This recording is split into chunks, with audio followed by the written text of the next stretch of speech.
அவருடைய தலைவர் தமிழகத்தினுடைய முதலமைச்சர், தாவேகாவுடைய தலைவரும் தமிழகத்தினுடைய முதலமைச்சருமான திரு விஜய் அவர்களுடைய அழைப்புதலை என்னிடம் வழங்கிவிட்டு சென்றிருக்கிறார்கள். இந்த கூட்டத்திலே காங்கிரஸ் கட்சியினுடைய சார்பாக எங்களுடைய நாடாளுமன்ற உறுப்பினர்கள் 11 பேரும் 2 அமைச்சர்களும் 3 சட்டமன்ற உறுப்பினர்களும் கலந்து கொள்வோம். எங்களை பொறுத்த மட்டிலே தமிழக வெற்றிக் கழகத்தினுடைய இந்த அழைப்பு என்பது தோழமை கட்சிகளுக்கான அழைப்பு. யாரெல்லாம் அமைச்சரவையில் இருக்கிறோமோ, யாரெல்லாம் அமைச்சரவையில் பங்கு பெறுகிறோமோ அந்த தோழமை கட்சிகளுக்கான அழைப்பு. இந்த அழைப்பை நாங்கள் ஏற்று நாளை இதில் கலந்து கொள்வோம். சரியா? பார்வை என்ன நடந்துகிட்டு இருக்கு, அரசாங்கத்தை பற்றி மக்கள் என்ன பேசிக்கிட்டு இருக்காங்க, எங்களுடைய தொகுதிகளில் என்னென்ன விஷயங்களை பற்றி மக்கள் பேசிட்டு வர்றாங்கிற இந்த ஒரு புரிதலான ஒரு பரஸ்பர நம்பிக்கையோடும் பரஸ்பர மரியாதையோடும், அந்த மரியாதை தான் நாங்கள் எதிர்பார்த்தது. ஏன்னா இந்த மரியாதை என்பது பரஸ்பரமாக இருக்கணும், இரண்டு பக்கமும் அந்த மரியாதை இருக்கணுங்கிற ஒரு பெரிய பண்பு இதில் இருந்துச்சு. அதனால தான் 1 மணி நேரமாக பேசிக்கிட்டு இருந்தோம். நாங்களாத்தான் அதை சரி நீங்கள் ரொம்ப நேரமாக வெயிட் பண்ணிக்கிட்டு இருக்கீங்கன்னு சொல்லி அதை வெயிட் பண்ண வேண்டியா இருந்துச்சு.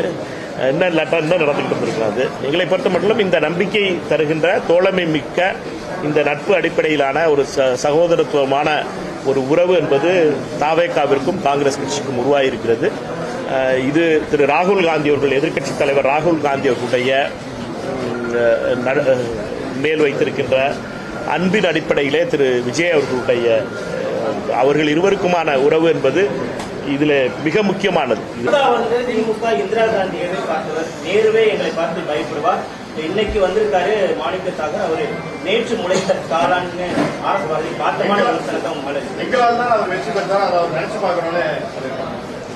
இது நான் இதுக்கு போனேன்னா திருப்பி தப்பா போறேன், அதனால விட்டுருவோம். அது ஜனவரி மாசம் வர்ற ஜனவரி மாசம் உள்ளாட்சி தேர்தல் நடந்துடும்.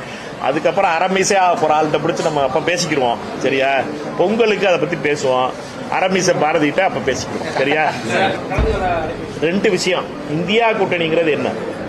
2023 பாராளுமன்ற தேர்தலுக்காக உருவாக்கப்பட்டது இந்தியா கூட்டணி.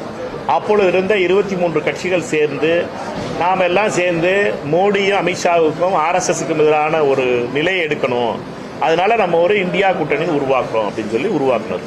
அது பாராளுமன்ற தேர்தல் வெற்றி பெற்றதுக்கு அப்புறம் நாடாளுமன்ற உறுப்பினர்கள் வச்சிருக்க கட்சிகள்லாம் சேர்க்க ஆரம்பிச்சோம். யாரெல்லாம் நாடாளுமன்ற உறுப்பினர்கள் இருக்காங்களோ அவங்களாம் இந்தியா கூட்டணிக்கு வாங்கன்னு சொல்லி.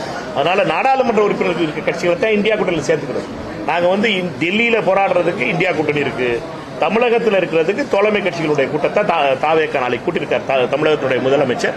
அதில் கலந்துரையாடுவோம். என்னன்னா இது ரொம்பவும் தோழமையோடு இருக்கிற ஒரு கூட்டணியா இருக்கு. இந்த கூட்டணி இது ரொம்ப பரஸ்பர மரியாதை உள்ள கூட்டணியா இருக்கிறது. ஒரு எல்லாருக்கும் பிரித்து கொடுக்கக்கூடிய, பொறுப்புகளை பிரித்து கொடுக்கக்கூடிய, எதிர்பாராத கட்சிகளுக்கு கூட அவர்களுக்கு திடீர்னு மந்திரி வரலாற்றில் முதல் தடவை மந்திரி சபை ஆன கட்சிகள்லாம் அதில் இருக்கு.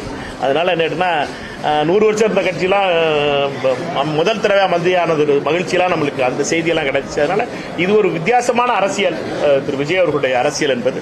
அந்த அரசியலில் எங்களை பொறுத்த மட்டும் இந்த தோழமை கட்சிகளோட கூட்டம் என்பது மிக முக்கியமானதாக இருக்கும் நினைக்கிறேன்.